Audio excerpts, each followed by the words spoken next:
Bonjour à tous, c'est GLG et je vous souhaite la bienvenue pour cette nouvelle vidéo. Aujourd'hui, oh là là, 3 gros sujets. 1, je vais vous expliquer comment débloquer les contenus qui sont cachés sur toutes vos plateformes de streaming. 2, on verra comment vous allez pouvoir naviguer sur internet de manière ultra cachée et sécurisée. Et 3, je vais vous expliquer aussi comment vous allez pouvoir télécharger tout ça, encore une fois, sécurisé, caché, trop bien. Bon, peut-être que tu es déjà abonné à une des plus grosses plateformes de streaming. Bon, on va parler de Netflix, il y a également Amazon, il y a également Disney+, voilà, bon après il y a quand même pas mal de plateformes, il y a HBO aussi, voilà, ou peut-être même tu es abonné aux 4, aux 5, tu me diras ça en commentaire. Et ben sache que si tu es abonné à une de ces plateformes, et ben tu as des contenus qui sont limités. Oui, on te cache des trucs, il y a des trucs que tu pourrais débloquer. En fait, en Europe et surtout en France, il y a un truc qui s'appelle la chronologie des médias. C'est-à-dire qu'il part sur le principe que si un film sort au cinéma, il pourra pas être sur une plateforme de streaming avant nombre de mois qui est beaucoup trop important. Et surtout qui est beaucoup plus important que dans d'autres pays. Car oui, ce qui est valable en France n'est pas valable par exemple aux États-Unis ou par exemple en Asie, où là tu te connectes et en fait des trucs qui sont limités avant d'être sur une plateforme de streaming en France parce que c'est la loi, et ben ils sont déjà disponibles en Asie. Si je prends le cas par exemple, la dernière fois je voulais regarder John Wick, et ben John Wick en France vous l'avez pas. Et ben sur Netflix, si tu mets par exemple aux États-Unis, et ben il y a déjà John Wick. Hier il parlait de Constantine 2, je regarderais bien le premier. Également, Constantine est disponible sur Netflix aux États-Unis. Donc tu auras envie de te dire, il suffit d'être aux États-Unis et tu auras beaucoup plus de contenu qu'en France. Et ben c'est de là qu'intervient un VPN, puisque grâce à un VPN, en fait, Netflix croira que tu es aux États-Unis ou dans un autre pays. Et là, ça changera un petit peu tout et tu auras beaucoup plus de contenu. Tu connectes l'application directement sur tous tes devices, tu sélectionnes le bon chargeur, par exemple les États-Unis, nous on a mis l'Ukraine, puisque on fait que de parler de l'Ukraine en ce moment, c'est un peu à la mode. Et là, tu peux te dire, oui, mais est-ce que c'est légal ou illégal? Alors Netflix aime pas trop, parce qu'encore une fois, ils doivent respecter la législation française, mais c'est pas interdit. Encore une fois, tu payes Netflix, c'est quand même normal que tu aies accès au contenu. Après, c'est surtout de là où tu fonction où tu habites, puisque si tu vas à l'étranger, que tu connectes ton ordinateur sur ton Netflix depuis une IP étrangère, tu auras les mêmes contenus. Et là, bah forcément, tu auras le droit. Et je sais ce que vous allez me dire, mais ouais, mais alors Netflix, Amazon, ils le savent et ils font tout pour filtrer ça. C'est pas faux. C'est pour ça qu'en fait, quand vous allez sur IVC VPN, il y a un onglet qui s'appelle l'onglet streaming ici. Et en fait, sur l'onglet streaming, il y aura des serveurs qui sont dédiés à ces services. Si jamais tu mettais les États-Unis, tu n'arrivais pas à te connecter par Netflix parce qu'il dit non, mais votre IP, nanana, tu vas directement sur l'onglet streaming et là, tu as directement accès aux plus grosses plateformes de streaming qui te permettront de te connecter à un serveur qui sera dédié, encrypté particulièrement pour vous connecter à HBO Max, Hulu, Netflix, Amazon, NBC, Canal+.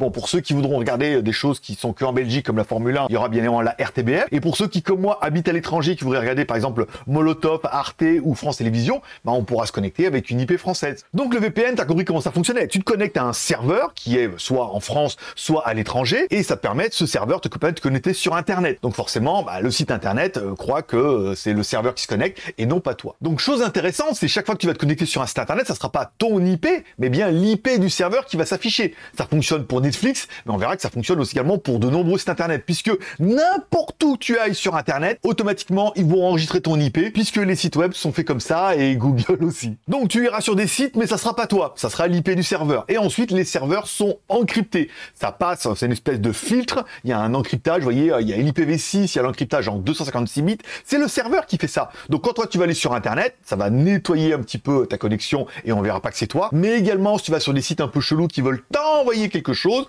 automatiquement, ça passera par le serveur. Comme les malware, les spyware, choses comme ça sera bloqué par le serveur et ça remontera pas jusqu'à chez toi. Donc, quelque part, bon, bah, t'es masqué, t'es incognito, t'es sécurisé.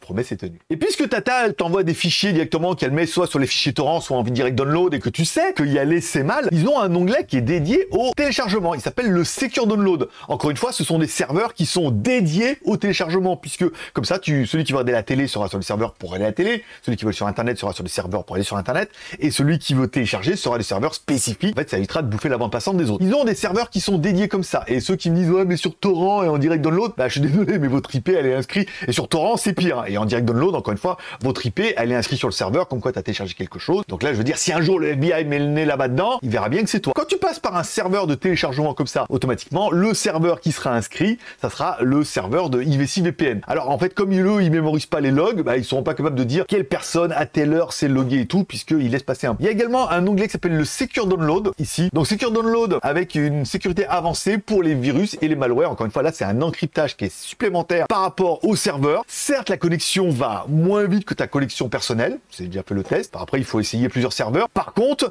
bah, on sait pas que c'est toi, c'est sans risque et au moins, je veux dire, vaut mieux aller moins vite et être super sécure que de vouloir télécharger à fond les ballons et mettre ton IP partout et le jour où il y a un problème, c'est pour ta gueule. Alors, t'es en train de te dire, c'est pas mal ton histoire, mais je peux l'installer où et combien? Alors, tu peux installer jusqu'à 10 appareils simultanément. Ça veut dire que si, comme moi, t'as une télé Android, que t'as une box, que t'as un iMac, un MacBook Pro, un iPhone, un Samsung, tout ça, tu vas pouvoir l'installer sur tous les devices. Encore une fois, c'est compatible pour Windows, pour Mac, pour Android, pour iOS, pour même les navigateurs. Oui, mais alors, je sais pas, tu peux installer sur ton navigateur Chrome, Firefox et Edge, sur les Android TV, sur les Kodi, sur le Fire Stick. Il y en a certains qui ont ça. Il y a le routeur, il y a certains routeurs qui acceptent d'installer le VPN directement en natif. Donc là, du coup, bah, toute la maison en profite, ou tout ton bureau. Lightbox, Linux ou les produits Huawei. Voilà. Ben oui, Huawei, ils ont besoin de VPN aussi. Et pour le Black Friday, j'ai 3 offres.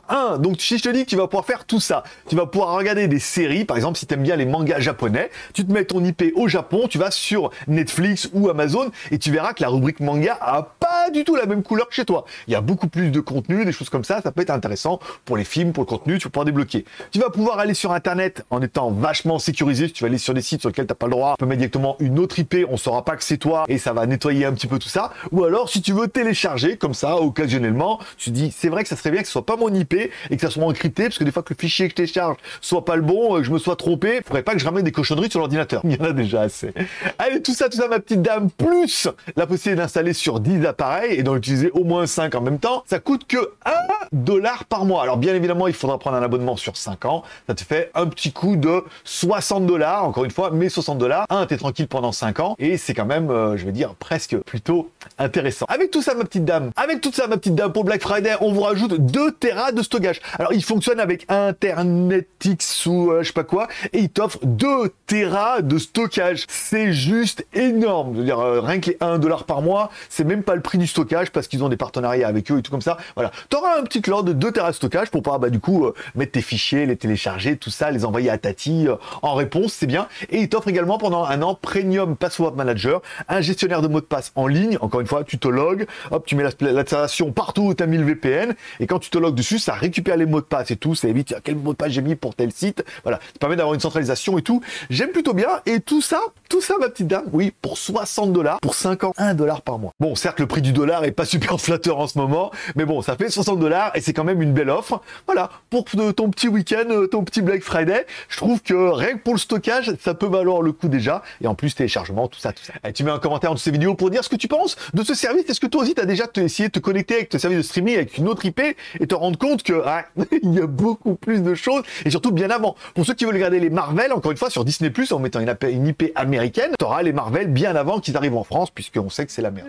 Allez, et enfin, comme tous les pouces sont permis, que tu aies aimé la vidéo, que tu n'aies pas aimé la vidéo, tu mets un pouce en l'air ou un pouce en bas. Ça me permet un peu d'avoir ton contentement ou ton mécontentement pour ce genre de vidéo. Si t'as pas encore pris IVC VPN, si tu l'as déjà pris, mets un commentaire en disant ouais, je l'ai, et en fait t'as raison, c'est super bien. Ça motivera les autres à avoir confiance en disant ouais, ça fait un moment que je travaille avec eux et pour l'instant ça reste l'offre la plus intéressante du marché. Peut-être pas la moins chère, peut-être pas la meilleure, mais celle la plus complète, ça c'est sûr. Et c'est tout pour aujourd'hui, je vous remercie de passer me voir, ça me fait plaisir à tous. Une bonne journée, on se donne rendez-vous la semaine prochaine pour le comparatif du iPhone 14 Pro Max versus Samsung S22 Plus, et on verra quel est le meilleur sur tous les points qui sont importants pour toi, certainement pour moi aussi. Allez, bye bye.